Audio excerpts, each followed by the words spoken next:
I'm just putting, hello YouTube, beautiful people, me and YouTube.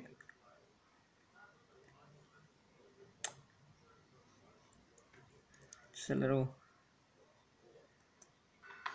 Jason Phillips hints that the Hindu god Shiva lives on in folklore as KIWA.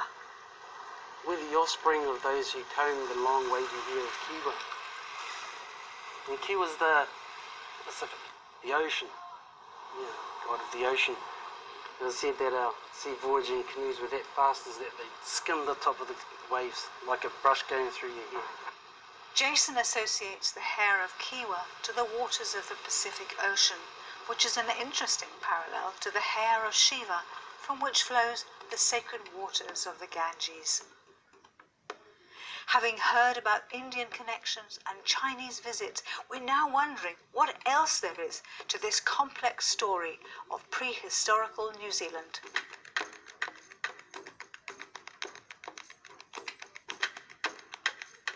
Martin Dutré, in his book Ancient Celtic New Zealand, puts forward evidence there may have been an even earlier contribution to New Zealand culture by people from the opposite side of the world, who he believes were mapping New Zealand It's 3 the mountain, to Mount Wellington, 4,000 where I years was. ago.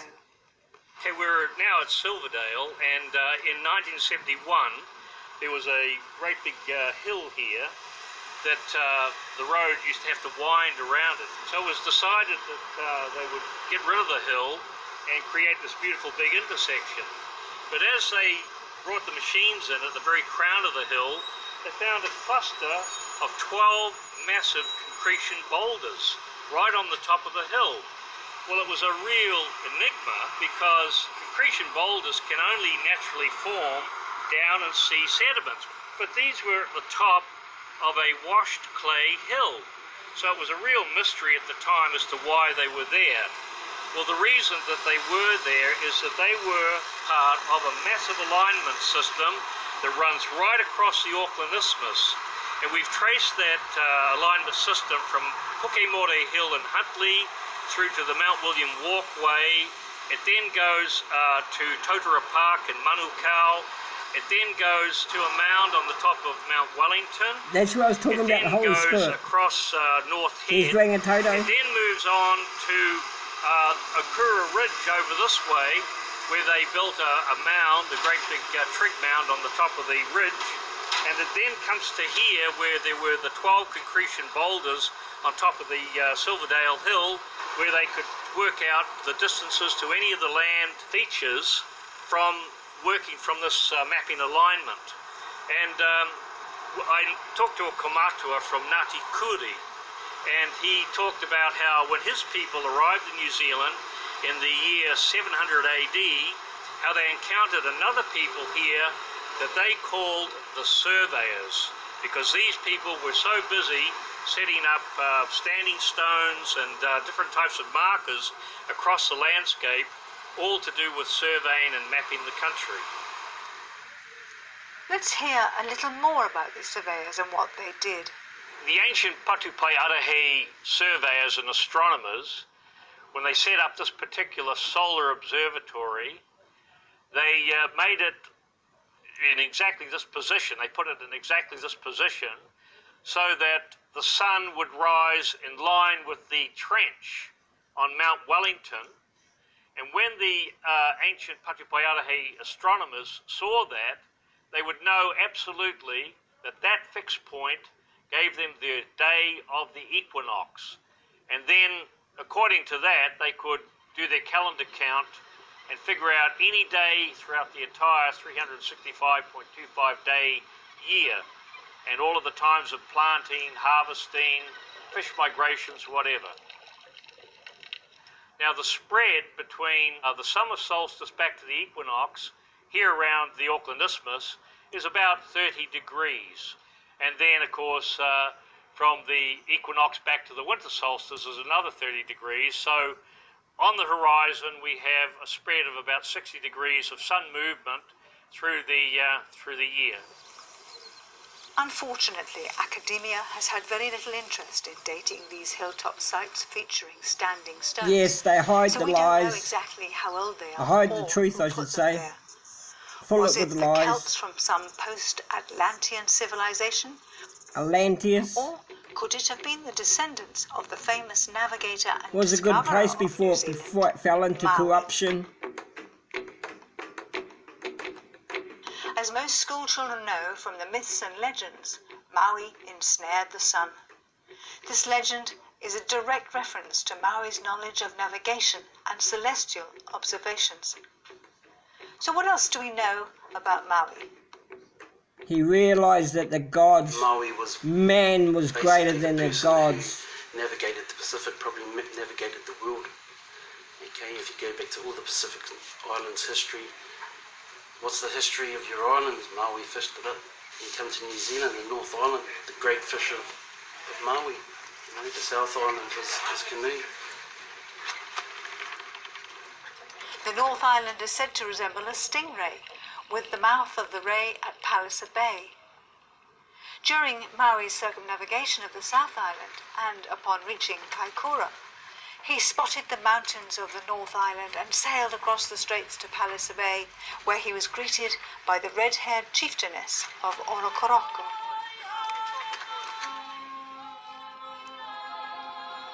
If Maui first arrived in the South Island, where did he land?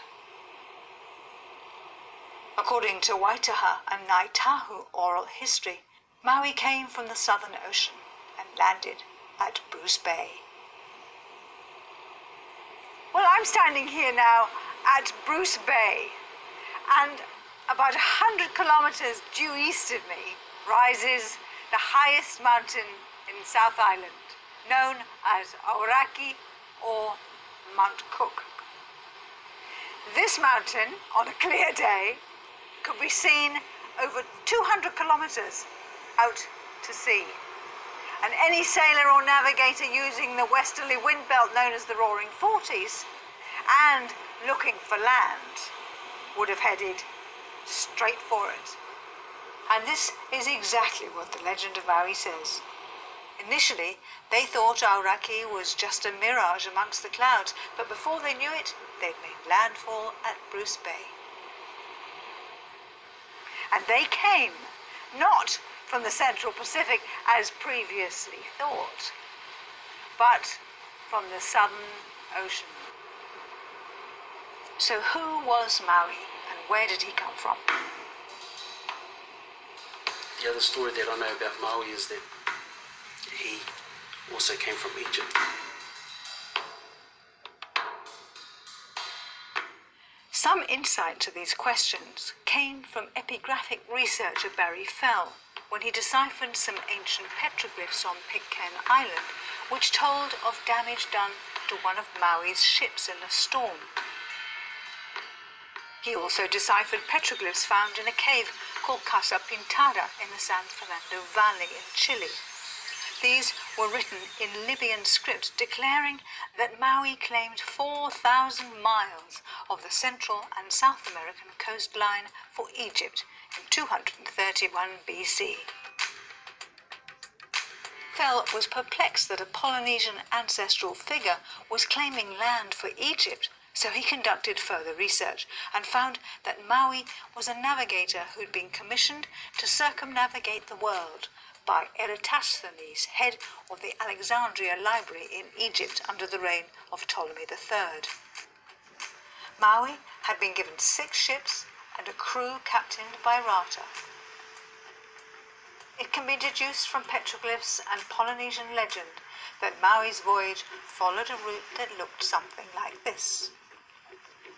After circumnavigating New Zealand for 3 months, it is believed Maui travelled north to Tahiti, on to Hawaii and across to the Americas. He then sailed south for 4,000 miles along the coastline looking for a passage east. Realized, but instead went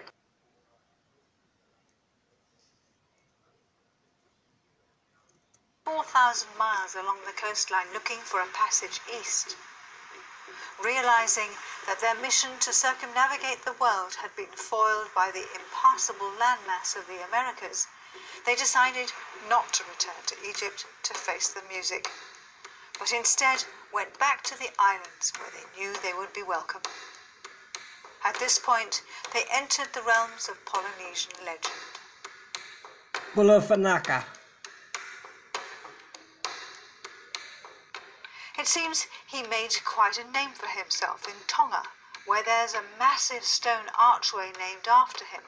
It is called Ha'amonga a Maui, the burden of Maui. The Tongans to this day.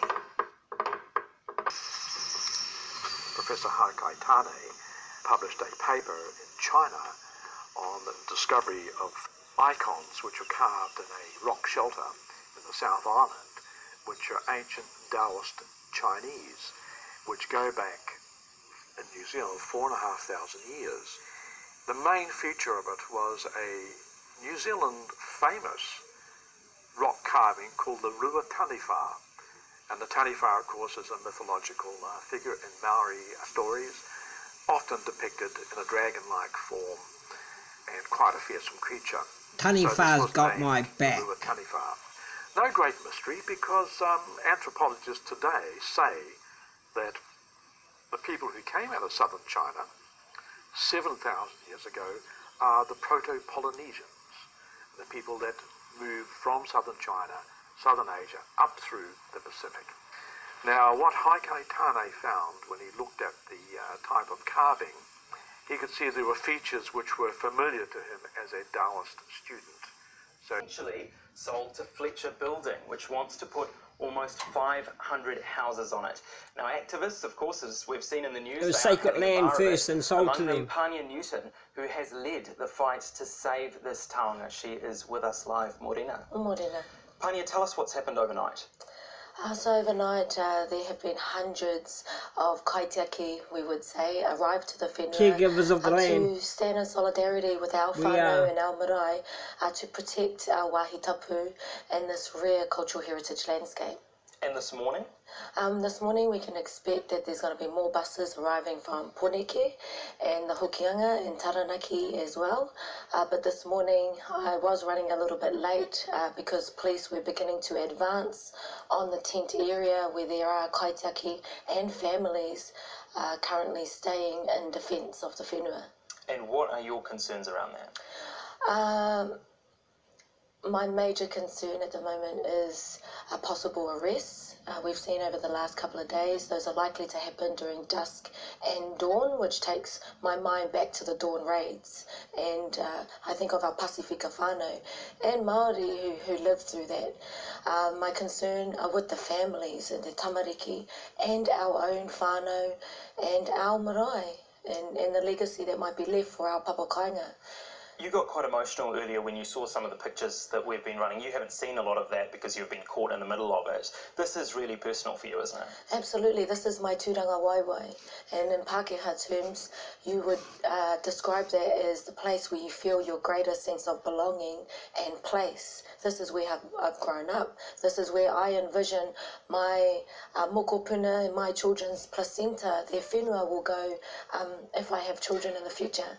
One of the local iwi, Te Kauro Amaki, they are, I guess, trying to discredit you, really. They've made some pretty bold statements. They've said you are not mana whenua, that you're an outsider, that you're basically a troublemaker who's come in here and that you do not represent the people of the land. What do you say to that? Yeah, I've been described as a rāwaho, a foreigner, and it's really sad that you would see these elders or kaumātua abusing their privilege. You know, my aroha goes to them, but my kaumātua and our kuia from our papakainga and our marae, they are supporting us and they've guided us through this over the past 4.5 years.